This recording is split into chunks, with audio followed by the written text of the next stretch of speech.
مسکوا بدینہم الذی لم یبدل ولم یغیر وکانوا قلیلا جدا. اللہ تعالیٰ نے اپنی نظر عنایت کی، دیکھا لوگ وہ جو ہیں وہ غلط ہیں، اور کیا ہیں، ان کانوا من قبل فالامیین اہل شرکن، جو اہل مکہ ہیں ان کو امیین کہا جاتا ہے. اس کا مطلب ان پڑھ نہیں ہوتا. اس پر میں انشاءاللہ توحید اور رد شرک پر جب میں گفتگو کروں گا نا، تو پھر جو قرآن کو غلط سمجھا گیا ہے، اس میں امی کے معنی کو کتنا غلط سمجھا گیا ہے، اس پر میں پورا انشاءاللہ ایک نہیں ہو سکتا 2-3 پروگرام میں کروں. تو کہتے ہیں فالامیون اہل شرک، یہ جو تھے یعبدون الاوثان، مکہ اور ارد گرد کے عرب جو تھے یہ بتوں کی عبادت کرتے تھے. اور والمجوس یعبدون ایران ویقولون بآلہتین اثنین، اور مجوسی جو تھے وہ 2 خداؤں کو مانتے تھے، نعوذ باللہ من ذالک. اور وکذالک غیرہم من اہل الارض منہم کانوا یعبدون النجوم ومنہم من کان یعبد الشمس والقمر. اب میں یہ بات خاص وجہ سے بتا رہا ہوں. وہ کہتے ہیں حضور کے آنے سے پہلے گمراہی کیا تھی؟ کوئی آگ کو پوج رہا تھا، کوئی تاروں کو پوج رہے تھے، کوئی شمس کو پوج رہا تھا، کوئی قمر کو پوج رہا تھا، کوئی جنوں کو پوج رہا تھا. یہاں حافظ ابن رجب نے ایک لفظ بھی نہیں لکھا کہ لوگ ولیوں کو پوج رہے تھے، پیروں کو پوج رہے تھے، فقیروں کو پوج رہے تھے. وہ کہتے ہیں یہ تھی گمراہی حضور کے آنے سے پہلے، لوگ یہ چیزوں کی عبادت کر رہے تھے. پھر ہوا کیا؟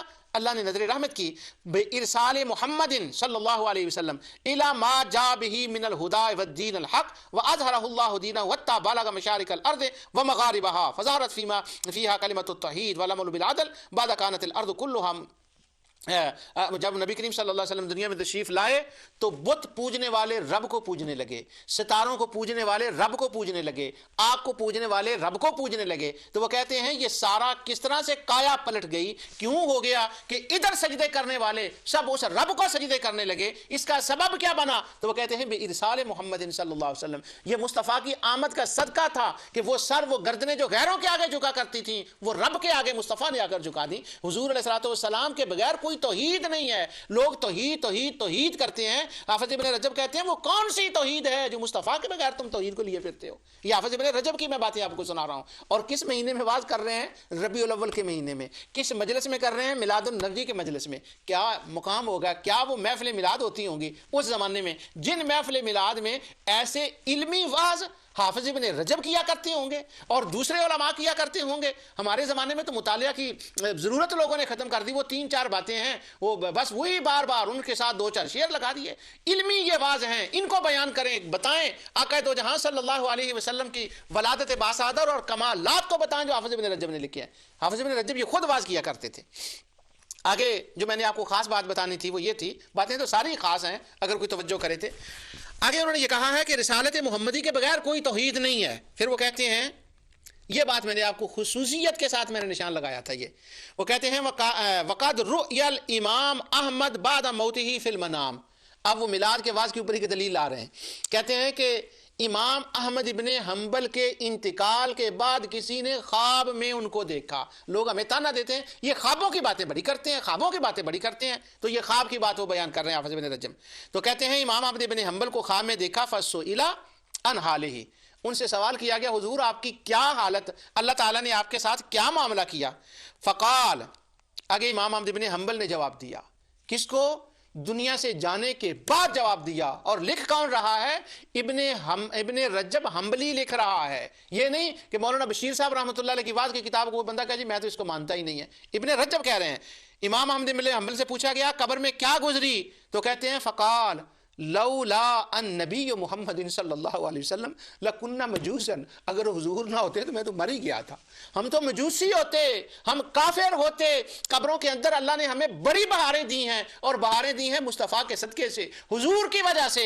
لولا محمد صلی اللہ علیہ وسلم، اگر مصطفیٰ نہ ہوتے تو لکننا مجوسا، پتہ نہیں ہم مجوسی ہوتے، یہودی ہوتے، نصرانی ہوتے، مشرک ہوتے، کیا ہوتے. قبر کے اندر جتنی روشنیاں ملی ہیں یہ مصطفیٰ کی نگاہ سے ملی ہیں، مصطفیٰ کی آمد سے ملی ہیں. یہ کون کیا بات ہوگی جب حافظ ابن رجب یہ تقریریں کیا کرتے ہوں گے محفل میلاد میں؟ لوگ کہتے ہیں جائز ہے کہ نہیں جائز ہے. حافظ ابن رجب نے میلاد کر کے تقریر سنا کے تقریر سکھا کے بتا دیا. میں نے جب پچھلے ذکر کیا تھا نا کہ میلاد کے قائلین کون کون علماء ہیں موجودہ علماء کے صحاحیت اور کیفیت کے اعتبار سے، تو اس وقت میں نے کہا تھا حافظ ابن رجب کا نام لیا تھا، میں نے کہا میں بتاؤں گا تفصیل سے، یہ اس کا سبب تھا. آگے کہتے ہیں امام احمد بن حنبل خواب میں بندے کو بتا رہے ہیں. وہ کہتے ہیں قال فإن أهل العراق لولا رسالت محمد صلی اللہ علیہ وسلم لکانوا مجوسا. کہتے ہیں عراقیوں اگر مصطفیٰ نہ ہوتے تو تم مجوسی ہوتے. وأهل الشام ومصر والروم لولا رسالت محمد صلی اللہ علیہ وسلم لکانوا نصارا. او اہل شام، او مصریوں سنو، اگر آج کلمہ پڑھتے ہو تو یہ مصطفیٰ کا صدقہ ہے. یہ میلاد کا وہ وعظ ہے جو قبر کے اندر جا کر امام احمد بن حنبل قبروں میں بتا رہے ہیں لوگوں کو، قبر کے اندر بتا رہے ہیں، قبر کے اندر. اور لکھ کون رہا ہے؟ حافظ ابن رجب. لکان واہل الجزیرہ لولا رسالت محمد صلی اللہ علیہ وسلم لکانوا مشرکین عباد اوثان. اگر وہ نہ ہوتے تو اہل جزیرہ آج سارے مشرک ہوتے. آگے وہ لائے ہیں فانقذ منهم من الضلال کما قال. کہتے ہیں اللہ تعالیٰ نے رحم کیا، حضور کو بھیجا، گمراہیوں سے نکالا.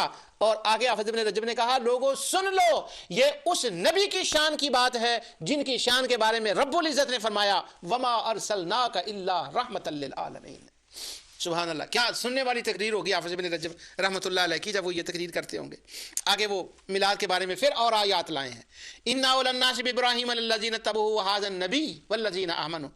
پھر وہ دوسری آیت لائے ہیں عیسیٰ علیہ السلام کی جو انہوں نے اپنے واز میں کہا تھا، مجلس واز میں لوگوں کو اکٹھا کیا. کہتے ہیں بنی اسرائیل کو آئے، لوگوں کو اکٹھا کیا، آؤ میں تمہیں تقریر کرنا چاہتا ہوں. لوگوں نے کہا وہ تو حضرت ہر روز ہی کرتے ہیں. کہتے ہیں انہوں نے کہا آج خاص کرنا چاہتا ہوں. کہ کیا تقریر کی؟ وہ مبشرا برسول یاتی من بعد اسمہ احمد. پھر انہوں نے وہ پوری آیت اور اس کے اوپر وہ اس کی تفسیر انہوں نے بیان کیا.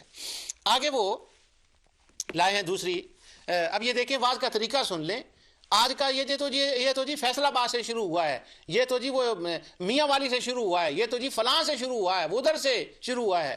حافظ ابن رجب بتا رہے ہیں کہاں سے شروع ہوا ہے. وہ کہتے ہیں عیسیٰ علیہ السلام نے یہ واز کیا، امام احمد بن حنبل نے یہ واز کیا، اللہ تعالیٰ نے قرآن میں یہ واز کیا. تو یہ سارے بتا رہے ہیں. آگے پھر وہ لاتے ہیں دلیل، ایک واز کی بیان کرتے ہیں میلاد کا. وہ کہتے ہیں کہ خود نبی کریم صلی اللہ علیہ وسلم نے اپنے میلاد کا واقعہ بیان فرمایا.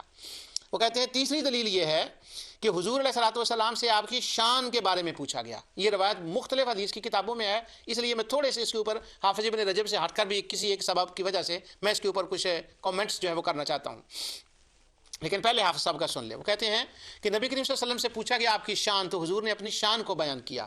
حضور نے فرمایا رؤیا امی التی رأت انہ خرج منہا نور اضاءت لہ قصور الشام.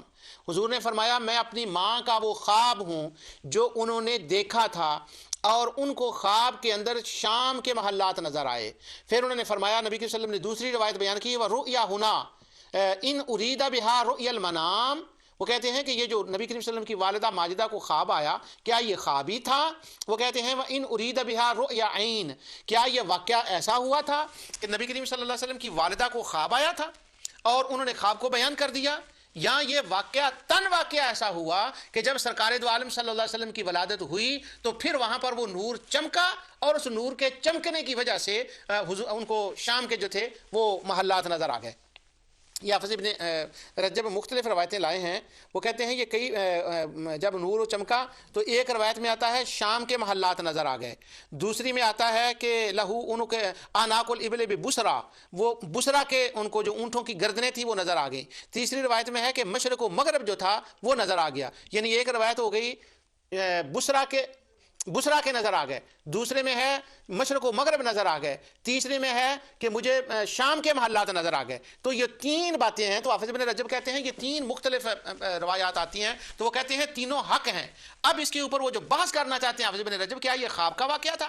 تو حافظ ابن رجب کہتے ہیں اگر خواب کا ہی واقعہ ہوتا تو حضور بار بار اس کو کیوں بیان فرماتے کہ یہ تو اس طرح سے ہے، خوابیں تو لوگوں کو آتی رہتی ہیں. تو وہ کہتے ہیں اصل میں مسئلہ یہ ہے کہ جب تمام احادیث کو اکٹھا کیا جائے تو کچھ روایتیں حدیث کی وہ ہیں جن کے اندر یوں آتا ہے کہ سیدہ آمنہ کو خواب آئی ہے. کچھ روایتیں وہ ہیں جیسے دارمی میں ہے، طبرانی میں ہے، حاکم میں ہے، علامہ ذہبی نے اس کو صحیح کہا کہ وہ اس کے اندر خواب کا بیان نہیں ہے. اس کے اندر یہ ہے کہ حضور کی والدہ فرماتی ہیں جب آقا پیدا ہوئے تو نور چمکا، میں نے بصرہ کو دیکھا، میں نے مشرق و مغرب کو دیکھا، میں نے شام کے محلات کو دیکھا. تو ان کے اندر وہ بیان نہیں ہے خواب کا، وہ ہے واقعتاً ایسا ہوا. اب اس کی تطبیق یوں ہوگی کہ سیدنا یوسف علیہ السلام کو بچپن میں پہلے خواب آیا.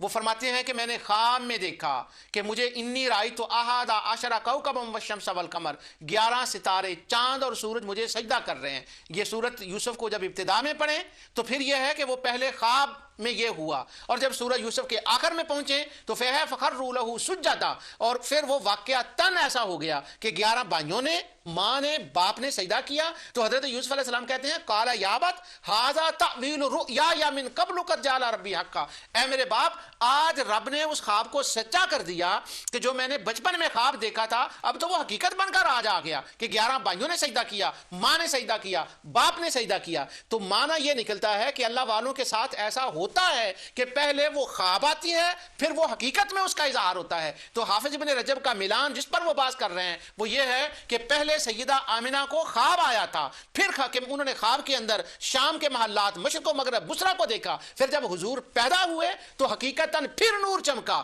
ان روایات کے مطابق جن کو ذہبی صحیح کہہ رہے ہیں.